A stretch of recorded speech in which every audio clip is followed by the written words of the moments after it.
Aisha radiallahu anha, in the night, she woke up.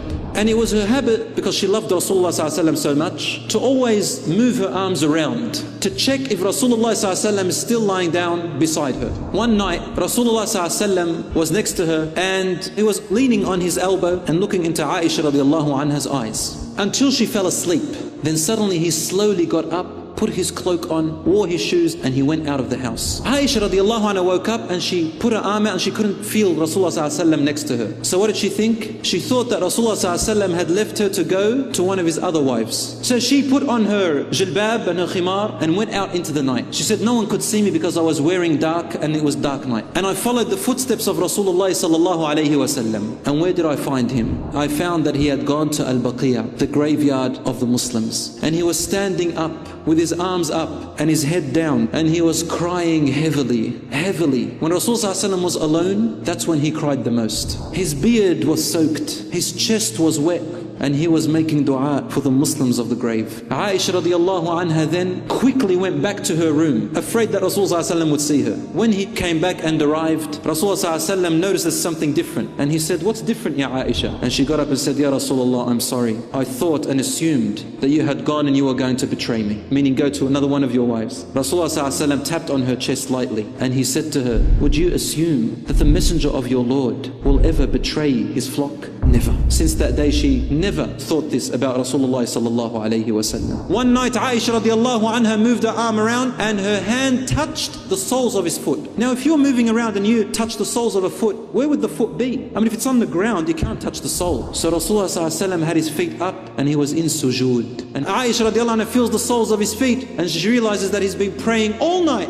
She looks at him and his beard is soaked with tears. His chest is soaked with tears. What kind of a cry is that? She said to him, Ya Rasulullah, give your body some rest. Allah has already granted you this gift of automatically forgiving everything. You know what he said to her? Should I not be a grateful servant? And you know what dua he was making? Rasulullah sallallahu alayhi wasallam was asking Allah subhanahu wa ta'ala to forgive the believers and to look after them. Rasulullah sallallahu alayhi wasallam, he used to cry for his ummah more than what he ever cried for anything else. One day Aisha radiallahu anha said to him, Ya Rasulullah, can you make dua for me? So he said, oh Allah, forgive Aisha in her secret and in her open. Forgive Aisha for what she has done in the past and any sin that she will ever do in the future. Then Aisha radiallahu anha was so happy that she started to giggle and laugh so much to the point where she couldn't even hold her head up straight. The Prophet ﷺ said, are you not happy with what I said? And then she said, how could I not be happy with your dua, Ya Rasulullah? It's the best, and I feel so privileged that you made this special dua for me. You know what Rasulullah ﷺ said to her?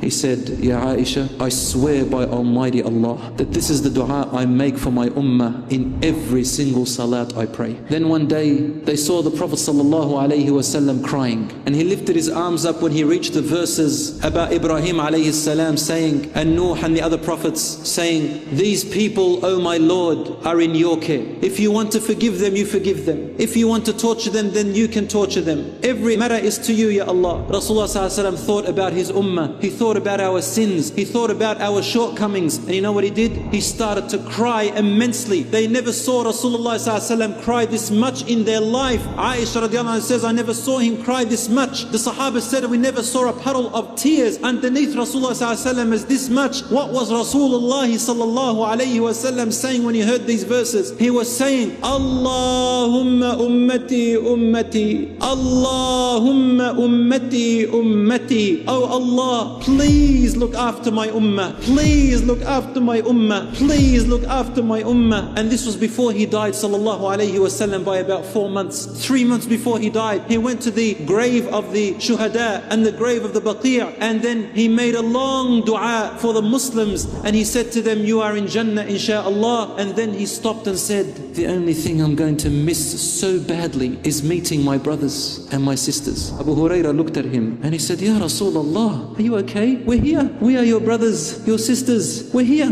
Why are you saying this? He said, no, Ya Abu Hurairah, you are not my brothers and sisters. You are my companions. My brothers and sisters, they are not born yet. They are the people who believed in me but never met me. He's talking about us. He said, Ya Abu Hurairah, I will be awaiting for them at the fountain of Kawthar on the day of judgment, and I will call them one by one. I will look at them and I will recognize their faces, and I will say, you, you come, drink. While the angels are standing at the borders and they're preventing the hypocrites and every other disbeliever. They said, Ya Rasulullah, how will you know them when you've never seen them? And Rasulullah said, Ya Abu Hurairah, let me give you an example of a farmer who has many horses. He has among these horses dark black horses with no other color on them. And among them there are horses with stripes on their faces, their necks and their legs. Isn't he able to easily tell apart these horses from them? He said, very easily, Ya Rasulullah. He said, that's how my ummah will come to me on the day of judgment. They will have nur coming out of their faces, their arms and their legs. They said, Ya Rasulullah, where is this nur from? And he replied by saying, this is because of the wudu which they used to make in the former life and their prayers. Your only concern is your ummah, Ya Rasulullah. Your only concern is us, Ya Rasulullah. This is the only thing that you are crying about, Ya Rasulullah. Wallahi, we need it. Wallahi, we die for it. Ya Habibi, Ya Rasulullah. Truly we love him more than our own parents, because on the day of judgment your parents will bear innocence from you. You will bear innocence from your parents. Your parents will come to you crying and saying, son, daughter, was I not a good mother and father? Please give me one hasana to save me this day. And you will say to them, father and mother, wallahi, you are the best parents, but I cannot even risk one hasana. Then we will go to the prophets, one after another. Adam will refuse us. Nuh alayhi salam will refuse us. Ibrahim alayhi salam will refuse us. Musa alayhi salam. Isa alayhi salam will say, I am afraid of the same thing that you are afraid of. Go away from me. And finally we reach Muhammad sallallahu alayhi wasallam. And Rasulullah sallallahu alayhi wasallam will put his head on the ground, and then he will lift it up and say, standing on the sirat above hellfire, and he will say, Allahumma ummati ummati. Oh Allah, save my ummah, save my ummah. Allah subhanahu wa ta'ala had said to him, Ya Muhammad, irfa' ra'sak, lift your head up, washfa' tushaffa', and intercede, I will give you intercession, was'al tu'ta, and ask for anything I will give you. And what do you think he will ask? He will dare to stand up and say, Oh Allah, my ummah, my ummah.